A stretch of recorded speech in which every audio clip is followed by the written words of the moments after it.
Hey, Josh Tigg, Running T Farms.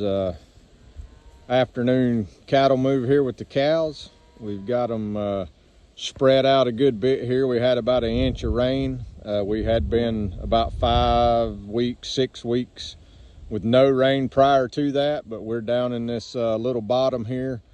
The ground's just a bit puggy, not really muddy, but the cows are leaving a print in it, so we've got them spread out. This has been rested all growing season. We're going to get this grazed off and get on back over on some much better quality stuff like over there on the other side of the creek. But I wanted to continue a little bit here with our Plain Truth video series. So I'm going to talk a little bit about kind of what I see with the baby boomers and the future of agriculture.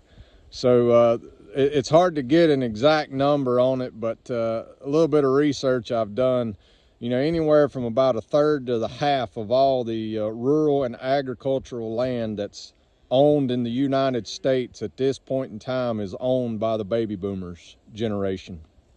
Their age is about 61 to 79.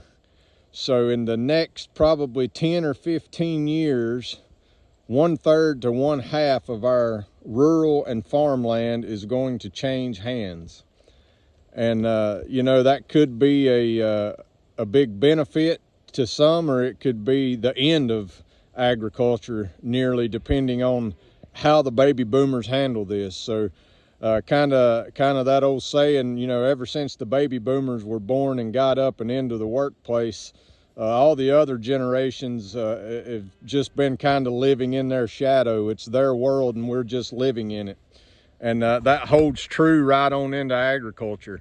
So that was one reason why I started this video series, is to help people who are trying to get into regenerative agriculture, share my experiences, share our shortcomings, share what we've learned, hopefully, so some people won't make the same mistakes that we did. I also did it to encourage landowners to step outside the box sometimes and maybe lease some of their land, to regenerative farmers and ranchers. And I wanted to give a real honest look at what that's going to look like. Ourselves, of course, we use no chemicals, herbicides, pesticides, fungicides, no fertilizers. We do everything either through the management of our cattle or some mowing with a bush hog, behind the cattle if we couldn't get a good enough graze to meet the land improvement needs. So pretty much the cows, a tractor, and a bush hog, a whole lot of poly wire, temporary fence, step-in posts is what we use to manage the landscape. But it's the future of agriculture as a whole.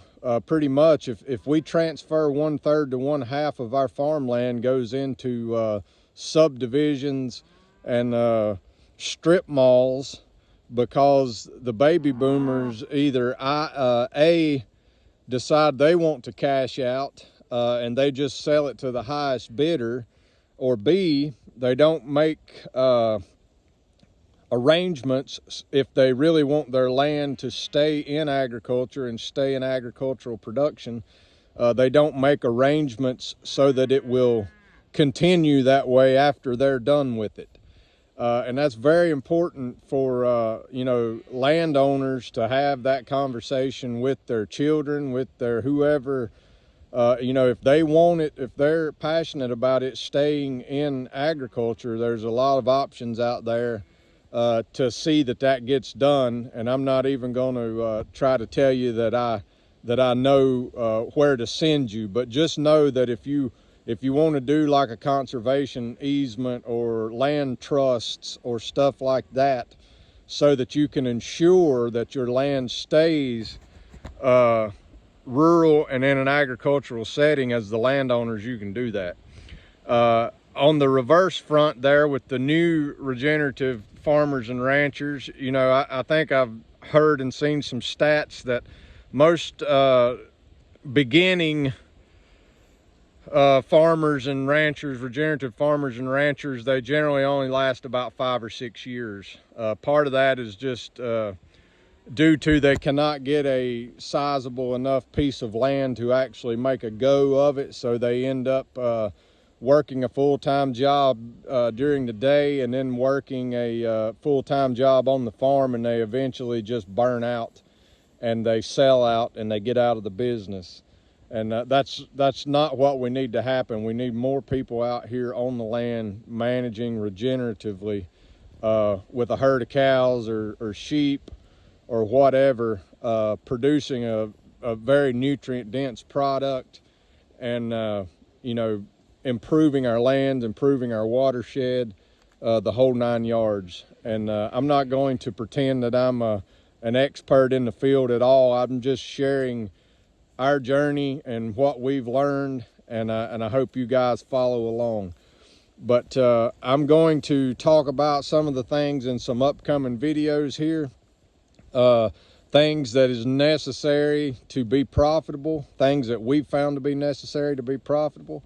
And you know, one of those things is, like I said, some of these landowners that are looking to maybe rent some land out.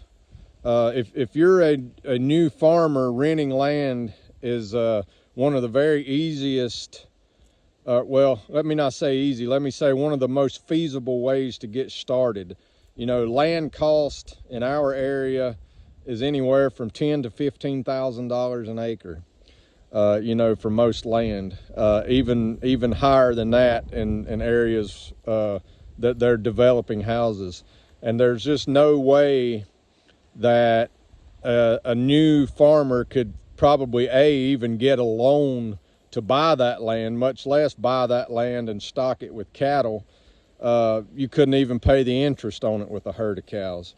So, you know, it's important for some of these landowners to, you know, put their land in a trust or put an easement on it and rent it out at a good rate for some, you know, just residual income that comes in every year on that farm, and help a young regenerative farmer out, you know, get started. If they can rent some land at a reasonable, fair price, they can find some cows and get on it, and they can get their own business going. It's a lot of hard work, but it's important work. We're got to be better stewards of our land, our animals, and that's all the animals, insects, wildlife, everything on that land. And that's what we strive to do here, all while producing good, nutrient dense, 100% grass-fed, grass-finished beef. So I will talk about some of the things in the next videos that you know, that we have found essential to be profitable.